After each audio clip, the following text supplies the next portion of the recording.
ವಿಶ್ವಾಸವನ್ನುಂಟು ಮಾಡುವುದೇ ಶಿಕ್ಷಣ. ರಾಷ್ಟ್ರದ ರಕ್ಷಣೆಗೆ ಶಿಕ್ಷಣ ಅವಶ್ಯಕತೆ ಇದೆ.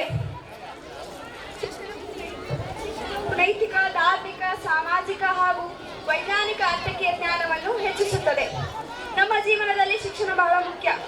ಶಿಕ್ಷಣವಿಲ್ಲದೆ ನಾವು ನಮ್ಮ ಯಶಸ್ಸನ್ನು ಸಾಧಿಸಲು ಸಾಧ್ಯವಿಲ್ಲ. ಶಿಕ್ಷಣ ಪಡೆಯಲು ಶಾಲಾ, ಕಾಲೇಜು ಮತ್ತು ಗುರುಕುಲ ಶಿಕ್ಷಣ ನೀಡುವ ಮಾಧ್ಯಮಗಳಾಗಿವೆ.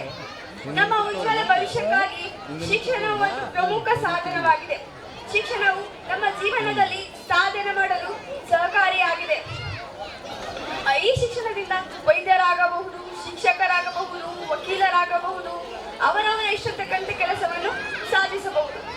ಇಂತಹ ವಿವಿಧ ವೃತ್ತಿಯನ್ನು ಪಡೆಯಲು ಏಕೈಕ ಸಾಧನೆ ಎಂದರೆ ಅದು ಶಿಕ್ಷಣ. ಶಿಕ್ಷಣವಿಲ್ಲದೆ ನಾವು ಉತ್ತಮ ಸ್ಥಾನವನ್ನು ಪಡೆಯಲು ಸಾಧ್ಯವಿಲ್ಲ. ಶಿಕ್ಷಣ ನಮ್ಮೊಳಗಿನ ಆತ್ಮವಿಶ್ವಾಸವನ್ನು ಹೆಚ್ಚಿಸುತ್ತದೆ. ಆ ಆತ್ಮವಿಶ್ವಾಸದಿಂದ ನಮ್ಮ ವ್ಯಕ್ತಿತ್ವ ಉತ್ತಮ ಮಟ್ಟದಲ್ಲಿರುತ್ತದೆ.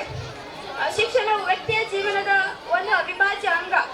ಒಂದು ಮಗುವಿಗೆ ಸರ್ವತೋಮುಖ ಜ್ಞಾನ ನೀಡಿ, ಕಕ್ಕತ್ತಿಯಲ್ಲಿದ್ದ ಮಗುವಿಗೆ ಬೆಳಕನ್ನು ನೀಡಿ, ಮಗುವಿನ ಭವಿಷ್ಯದೊಂದಿಗೆ ಸುಲಭ ದಾರಿ ಮಾಡಿಕೊಡುವ ಒಂದು ಏಕೈಕ ಸಾಧನೆ ಎಂದರೆ ಅದು ಶಿಕ್ಷಣ. ಶಿಕ್ಷಣ ತುಂಬಾ ಅಮೂಲ್ಯವಾದದ್ದು ಹಾಗೂ ಪ್ರಾಚೀನ ಕಾಲದ ಶಿಕ್ಷಣ ಪರಿಪೂರ್ಣ ಶಿಕ್ಷಣವಾಗಿತ್ತು. ಆದರೆ ಇಂದಿನ ಶಿಕ್ಷಣ ಅಕ್ಷರ ಜ್ಞಾನಕ್ಕೆ ಮಾತ್ರ ಸೀಮಿತವಾಗಿದೆ. ಮಾನವನನ್ನು ನಿಜವಾದ ಮಾನವನನ್ನಾಗಿ ಪರಿವರ್ತಿಸುವುದೇ ಶಿಕ್ಷಣ ಎಂದು ಸ್ವಾಮಿ ವಿವೇಕಾನಂದವರು ಹೇಳಿದ್ದಾರೆ. ಅವರ ಹೇಳಿಕೆಯ ಪ್ರಕಾರ ಮಾನವನಿಗೆ ಪರಿಪೂರ್ಣ ಜ್ಞಾನವೇ ಶಿಕ್ಷಣ.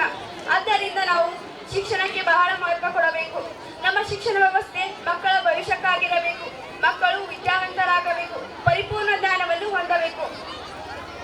ಶಿಕ್ಷಣ ಪ್ರತಿಯೊಂದು ಮಗುವನ್ನು ಉನ್ನತ ವ್ಯಕ್ತಿಯನ್ನಾಗಿ ಮಾಡುತ್ತದೆ. ಆದ್ದರಿಂದ ಶಿಕ್ಷಣಕ್ಕೆ ಬಹಳ ಮಹತ್ವವಿದೆ. ನಮ್ಮ ದೇಶದ ಅಭಿವೃದ್ಧಿ ಕೂಡ ಶಿಕ್ಷಣದ ಮೇಲೆ ನಿಂತಿದೆ ಎಂದು ಹೇಳುತ್ತಾರೆ.